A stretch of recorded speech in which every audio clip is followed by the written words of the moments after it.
Everyone, hello class 10th lovelies, welcome back to learn easy with Anjali. और आज हम मिले हैं मल्टीपल चॉइस क्वेश्चंस को सॉल्व करने के लिए। हमने इसके पहले पूरे चैप्टर को E to Z तरीके से खत्म किया। हमने पूरी एनसीईआरटी की चीजों को कवर किया। उसके अलावा हमने एक्सरसाइज को सॉल्व किया था। ओके, आज हमें मल्टीपल चॉइस क्वेश्चंस को सॉल्व करना है, देखना है कि कैसे सवाल बन सकते हैं, किस तरीके से वो हमको कंफ्यूज करने की कोशिश कर सकता है। तो बस आज हम क्या करेंगे, 30 MCQs मोस्ट इंपॉर्टेंट उनको देखेंगे। ओके, अब जरूरी नहीं है कि यहीं से सवाल बनेगा, बट जरूरी ये है कि ऐसे ही घुमा फिरा के वो आप सवाल पूछ सकता है। ओके, चलो शुरू करते हैं। So which of the following is a combination reaction? इसमें से कौन सा कॉम्बिनेशन रिएक्शन है? कॉम्बिनेशन रिएक्शन क्या होता है? जब दो या दो से ज्यादा रिएक्टेंट्स मिलके एक प्रोडक्ट आपको बनाकर देते हैं तो वो क्या हो जाता है? कॉम्बिनेशन रिएक्शन, यानी कि कंबाइन करना साथ में। ओके, चलिए, तो यहां पर CaCO3 टूट के CaCO प्लस CO2 बन रहा है, तो ये तो नहीं है। Zinc plus copper sulphate, zinc sulphate plus copper बना के दे रहा है, ये भी नहीं है, क्योंकि यहां पर तो उन्होंने अपनी पोजीशन को डिस्प्लेस कर लिया, यानी कि डिस्प्लेसमेंट रिएक्शन है। AgCl भी टूट के Ag प्लस Cl2 दे रहा है, यानी कि ये भी नहीं है। तो आंसर क्या होगा? बी होगा। दो सब्सटेंस है यहां पर, एक है Mg और एक है O2, जो एक दूसरे के साथ मिले और उन्होंने हमें नया प्रोडक्ट दिया, दैट इज MgO। क्या है MgO? MgO is magnesium oxide. ठीक है, चलिए आगे बढ़ाते हैं अपनी गाड़ी को और आते हैं MCQ नंबर 2 पे। क्या फॉर्म होता है जब आयरन रिएक्ट करता है डाइल्यूट हाइड्रोक्लोरिक एसिड के साथ? तो ये हमने पढ़ा था, iron chloride plus hydrogen gas हमको देता है, यानी कि आंसर विल बी बी। इस रिएक्शन को याद कर लेना, Fe जब हाइड्रोजन क्लोरिक एसिड के साथ मिलता है, हाइड्रोक्लोरिक एसिड के साथ मिलता है, तो वो मुझे क्या देगा? आयरन क्लोराइड देगा और साथ ही साथ हाइड्रोजन गैस को रिलीज करेगा। ओके, अगला सवाल, कौन सी प्रोसेस होती है जो कि ऑयल या फिर तेल और फैटी फूड आइटम्स को स्पॉइल कर देती है, खराब कर देती है? तो याद रखना, अगर मैं बोल रही हूं कि यहां पर कुछ भी चीज खराब हो रही है, अगर मैं ऑयल की बात करूं, फैटी फूड की बात करूं, यानी कि 100% ऑक्सीडेशन तो हुआ है, लेकिन उस प्रोसेस को क्या कहते हैं? उस प्रोसेस को कहते हैं रैंसिडिटी। ये मैंने आपको बहुत अच्छे से पढ़ाया था। और कोरोजन क्या होता है? जब मेटल का ऑक्सीडेशन हो जाता है, जब वो ऑक्सीजन में जाके एयर से या फिर मैं कहूं मॉइस्चर से जाके टकराता है, तो वो क्या हो जाता है? उसमें रस्टिंग हो जाती है, वो सड़ जाता है। सड़ता तो नहीं है, हम सड़ने को तो स्पॉइल कहते हैं, रस्टिंग हो जाती है, जंग लग जाती है। लेकिन सवाल क्या है, वो कौन सी प्रोसेस है जहां पर स्पॉइल किया जाता है ऑयल और फैटी फूड आइटम्स को? That will B rancidity. तो रैंसिडिटी क्या होता है? Oxidation of fats and oils, जो कि हमें बैड स्मेल देता है और बैड टेस्ट देता है। और इसको अवॉइड करने के लिए हम क्या करते हैं? नाइट्रोजन गैस का इस्तेमाल करते हैं, ये प्लीज मत भूलना। ओके, चलिए, एक बैलेंस्ड इक्वेशन में क्या होना जरूरी है? Law of conservation of mass, जो हम ओबे करते हैं, जिसका हम पालन करते हैं, नंबर ऑफ एटम्स दोनों साइड इक्वल होने चाहिए, तो this will be the right option. Okay, MCQ number 5, इसमें से कौन सा एंडोथर्मिक रिएक्शन है? एंडोथर्मिक रिएक्शन मैम आपने बताया था वो रिएक्शन होता है जहां पर हीट को एब्सॉर्ब किया जाता है, यानी कि बर्निंग ऑफ फ्यूल तो नहीं है एंडोथर्मिक रिएक्शन। रेस्पिरेशन में तो हम एनर्जी को रिलीज करते हैं, तो वो भी नहीं है। रस्टिंग ऑफ आयरन में तो कुछ नहीं है ऐसा, यानी कि डिकम्पोजिशन जब होता है CaCO3 का, दैट इज एंडोथर्मिक रिएक्शन। यहां पर क्या किया जाता है? हीट को एब्सॉर्ब किया जाता है। हीट एब्सॉर्ब हो रही है क्योंकि उसको क्या करना है? कैल्शियम कार्बोनेट को तोड़ना है। तो अगर वो हीट एब्सॉर्ब कर रहा है, इसका मतलब क्या हो गया? एंडोथर्मिक रिएक्शन हो गया। ओके, क्या होता है जब मैं AgCl को अपने बाहर सनलाइट में रख देती हूं? क्या होता है? हमने पढ़ा था फोटो डिकम्पोजिशन या फिर लाइट डिकम्पोजिशन, तो ये वही है, वो ग्रे हो जाता है और सिल्वर को फॉर्म कर देता है। 2AgCl को जब मैंने बाहर सनलाइट पे रखा, एरो के ऊपर हमेशा लिखना चाहिए कि डिकम्पोजिशन हो किस वजह से रहा है। ओके, तो वो मुझे क्या देगा? सिल्वर देगा प्लस क्लोराइड देगा, that will be a photo decomposition. Okay, चलिए, कौन सी गैस प्रोड्यूस होती है इलेक्ट्रोलिसिस ऑफ वाटर में? लेकिन लार्जर अमाउंट में प्रोड्यूस होती है। तो मैंने आपको बताया था जब हम इलेक्ट्रोलिसिस करते हैं वाटर को तोड़ने की कोशिश करते हैं तो वहां पर हाइड्रोजन गैस और ऑक्सीजन गैस निकलती है। जहां पर हाइड्रोजन का अमाउंट डबल होता है ऑक्सीजन से, दैट इज 2:1 के फॉर्म में होता है। तो hydrogen is twice the volume of oxygen. Okay, इसमें से कौन सा प्रेसिपिटेशन रिएक्शन है? प्रेसिपिटेट क्या होता है? एक इनसोल्यूबल सॉलिड होता है। वो कब फॉर्म होता है? जब मैं दो एक्वस सोल्यूशन को ऐड करती हूं। तो इसका answer will B NaCl plus AgNO3। यहां पर वो मुझे देगा AgCl, जो कि एक इनसोल्यूबल व्हाइट प्रेसिपिटेट है, इसलिए इसका आंसर क्या हो जाएगा? NaCl plus AgNO3। ओके, चलिए, अगर आयरन का कोरोजन हो रहा है तो उसको मैं क्या कहूंगी? उसको मैं कहती हूं रस्टिंग। रस्टिंग मतलब हिंदी में क्या होता है? जंग लगना। ओके, बहुत सिंपल क्वेश्चन है, बहुत सिंपल क्वेश्चन है। इसमें से कौन सी रिएक्शन डिस्प्लेसमेंट है? डिस्प्लेसमेंट का मतलब करता है पुश कर दो उसको अपनी जगह से और जाके उसकी जगह ले लो। ओके, तो यानी कि यहां पर ऐसी रिएक्शन आपको दिखनी चाहिए जहां पर कुछ तो है जो किसी और को धक्का देके खुद को रिप्लेस कर रहा है उसकी जगह पर। तो CaO प्लस H2O मुझे कैल्शियम हाइड्रोक्साइड दे रहा है, यहां पर तो कुछ भी ऐसा नहीं हुआ। AgCl टुकड़ों में टूट रहा है Ag प्लस Cl2 में, यहां पर भी ऐसा कुछ नहीं हुआ। BaCl2 plus Na2SO4 BaSO4 plus NaCl दे रहा है, यहां पर भी ऐसे कुछ नहीं हुआ। रिप्लेस हो रहा है, रिप्लेस मैं मान रही हूं, लेकिन दोनों ही एक दूसरे को रिप्लेस कर रहे हैं, यानी कि डबल डिस्प्लेसमेंट हो रहा है। लेकिन यहां पर जिंक ने क्या किया? CO को धक्का मार के बाहर निकाल दिया, वो बेचारा अकेला रह गया बाहर, उसने उसकी जगह ले ली। Answer will be B. Okay, चलिए MCQ नंबर 11, इसमें से कौन करेक्टली डिफाइन कर रहा है ऑक्सीडेशन को? हाइड्रोजन का गेन ऑक्सीडेशन नहीं होता है, ऑक्सीजन का लूज होना भी ऑक्सीडेशन नहीं होता है। वाटर का गेन करना, ये तो कुछ हमने पढ़ा ही नहीं था मैम। ऑक्सीजन का गेन होना ऑक्सीडेशन होता है। इसके अलावा क्या होता है? लॉस ऑफ हाइड्रोजन भी क्या होता है? ऑक्सीडेशन होता है। पर हमारे पास ऑप्शन में सिर्फ गेन ऑफ ऑक्सीजन है, तो answer will be what? Gain of oxygen will be oxidation. Okay, चलिए MCQ number 12, which of the following is both exothermic and combination? यानी कि ऐसी रिएक्शन जहां पर हीट भी रिलीज हो रही है और कॉम्बिनेशन भी हो रहा है। इलेक्ट्रोलिसिस ऑफ वाटर, यहां पर कोई कॉम्बिनेशन हो रहा है? नहीं, वो टुकड़ों में टूटता है जो आपको हाइड्रोजन और ऑक्सीजन निकाल कर देता है। डिकम्पोजिशन करना AgCl का, तो उसका नाम ही डिकम्पोजिशन है। डिकम्पोजिशन ऑलरेडी कॉम्बिनेशन का उल्टा है, तो ये भी आंसर नहीं होगा। Answer will be burning of coal. जब आप कार्बन को ऑक्सीजन के साथ रिएक्ट करते हो तो वो कार्बन डाइऑक्साइड देता है और साथ ही साथ हीट भी जनरेट करता है, यानी कि यहां पर हीट रिलीज हुई, इसका मतलब ये एक्सोथर्मिक रिएक्शन भी बन गया।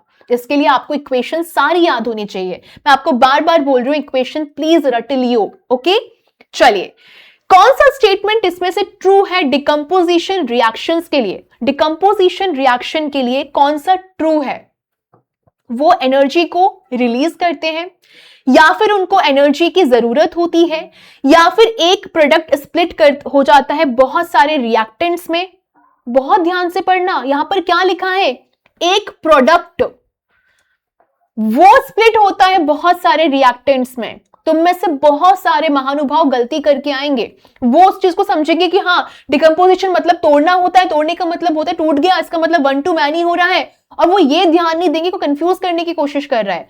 प्रोडक्ट बनता है, टूटता नहीं है, तो यहां पर कंफ्यूज नहीं होना। अगर यहां पर रिएक्टेंट होता और इस जगह वो लिखता प्रोडक्ट, तो ये ऑप्शन सही माना जाता। और या ये फिर सिर्फ गैसेस बनाते हैं, जिसका आंसर होगा ए कि इनको एनर्जी लगती है, या तो वो हीट के फॉर्म में लगती है, या तो वो लाइट के फॉर्म में लगती है, या फिर बिजली के फॉर्म में लगती है, ताकि आप कंपाउंड्स को तोड़ सको। प्लीज कंफ्यूज नहीं होना, आते आते नंबर रह जाएगा। ठीक है, चलिए, कौन सी रिएक्शन में आयंस एक्सचेंज किए जाते हैं? तो ये तो बहुत अच्छे से पता था, डबल डिस्प्लेसमेंट रिएक्शन होता है, और ये हमने बहुत अच्छे से पढ़ा था। डबल डिस्प्लेसमेंट रिएक्शन में आयंस को एक्सचेंज किया जाता है। एमसीक्यू नंबर 15, कौन सा इसमें से थर्मल डिकम्पोजिशन रिएक्शन है जिसमें मुझे हीट की जरूरत पड़ेगी उसको तोड़ने के लिए? तो ये तो आपको पता है ना, यहां पर सनलाइट लगा था, ये तो आपने देखा था, सनलाइट लगा था। ठीक है, H2O में क्या हुआ था? इलेक्ट्रिसिटी लगा था। और ये तो डिकम्पोजिशन रिएक्शन है भी नहीं, ये तो क्या है, डबल डिस्प्लेसमेंट रिएक्शन है। तो आंसर विल बी बी, क्योंकि यहां पर मुझे क्या लगेगा, हीट लगेगा। इसको मैं क्या कहूंगी, थर्मल डिकम्पोजिशन रिएक्शन कहूंगी। Answer will be B. Okay, MCQ number 16, green coating जो कि कॉपर पर बन जाती है वो किस वजह से बनती है? मेटल है कॉपर, यानी कि ऑक्सीडेशन हुआ, यानी कि वो खराब हुआ, ग्रीन कोटिंग बनी, किसकी वजह से? कोरोजन की वजह से। ठीक है, ये चीजें प्लीज याद रखना। इसके बाद है कौन सा रिएक्शन शो करता है CuO का रिडक्शन?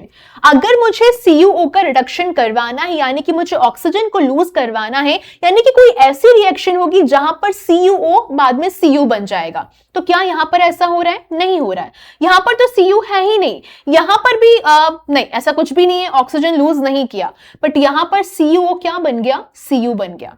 CuO ने ऑक्सीजन लूज किया, यानी कि रिडक्शन हो गया। ठीक है, चलिए, कौन सा सब्सटेंस ऐड किया जाता है फूड में ताकि रैंसिडिटी को प्रिवेंट किया जा सके? मैंने बताया था अगर ऑक्सीडेशन को हमको रिमूव करना है तो एंटीऑक्सीडेंट को डालना पड़ेगा, यानी कि आंसर विल बी एंटीऑक्सीडेंट्स।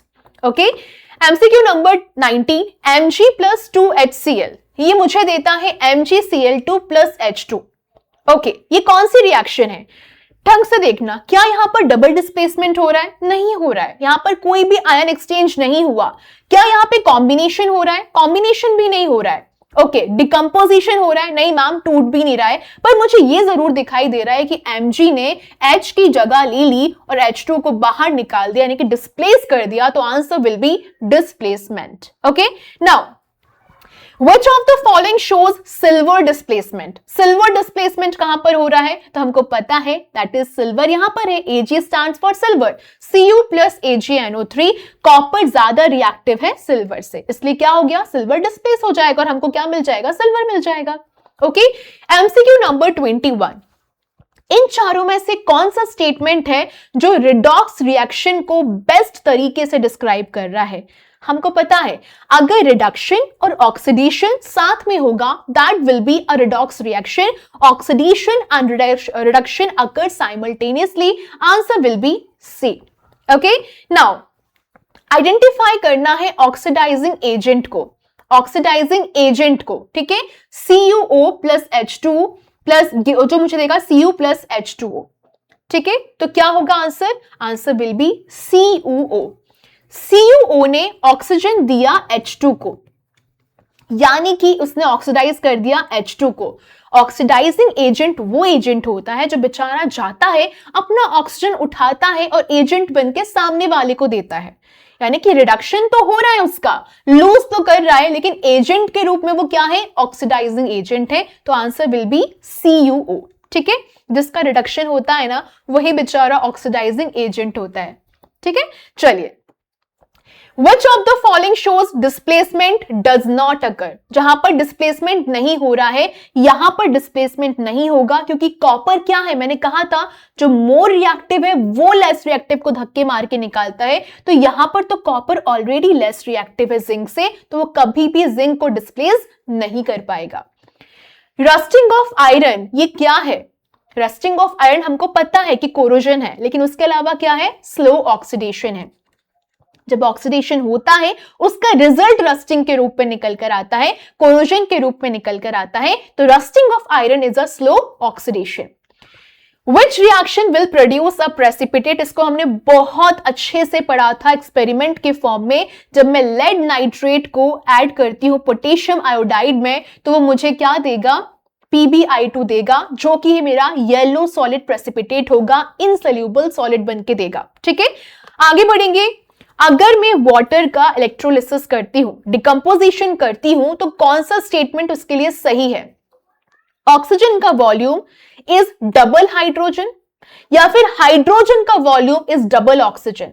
दोनों गैसेस इक्वली प्रोड्यूस होती हैं या फिर कोई गैस प्रोड्यूस नहीं होती है। मैम आपने बताया था H2O, तो या जब ये टूटा जाएगा, जब ये तोड़ा जाएगा, तो मुझसे ऑक्सीजन का जो एक अमाउंट मिलेगा, हाइड्रोजन उसका डबल होगा। ठीक है, यानी कि हाइड्रोजन इक्वल टू 2 × O, 2:1 के रेशियो में मिलेगा। ठीक है, तो यहां पे क्या हो गया, हाइड्रोजन का वॉल्यूम डबल ऑक्सीजन के बराबर होता है। ठीक है, आगे बढ़ेंगे। कौन सा इक्वेशन रिप्रेजेंट करता है बैलेंस्ड इक्वेशन को? बैलेंस्ड इक्वेशन में हमको यह समझ में आना चाहिए कि दोनों साइड के एटम्स बिल्कुल बराबर होने चाहिए। तो यहां पर देखो Mg के आगे 2 लगा है, ठीक है, 2 एटम्स है तो यहां पर भी 2 एटम्स है, O के लिए भी 2 एटम्स है तो यहां पर भी 2 एटम्स है, तो यहां पर यही बैलेंस्ड है, तो पहले ही सही हो गया, बाकी सब क्या हो गए? गलत हो गए। ठीक है, चलिए, अगर रिएक्शन एब्जॉर्ब करती है हीट को और छूने पर ठंडी हो जाती है तो वो क्या है? तो अगर उसने हीट को एब्जॉर्ब कर लिया और ठंडी है यानी कि वो एंडोथर्मिक है, और वहीं पर अगर वो हीट को रिलीज करती तो क्या बन जाती? एक्सोथर्मिक बन जाती। इस चीज को हमेशा याद रखना, अगर कोई रिएक्शन हीट को एब्जॉर्ब कर रही है तो वो क्या है? एंडोथर्मिक है। फाइन, चलिए, Which of the following is not a decomposition reaction? इसमें से कौन सा decomposition reaction नहीं है? नहीं है। डिकम्पोजिशन क्या करता है? टुकड़ों में तोड़ देता है। तो ये तो है भाई डिकम्पोजिशन रिएक्शन, ये भी टुकड़ों में टूट रहा है, ये भी टूट रहा है, सिर्फ ये है जो दो रिएक्टेंट्स को मिला के कंबाइन करके एक नया प्रोडक्ट बना के दे रहा है, यानी कि ये क्या हो गया? आंसर सी नहीं है, इसके लिए हमने क्या लिया? आंसर सी।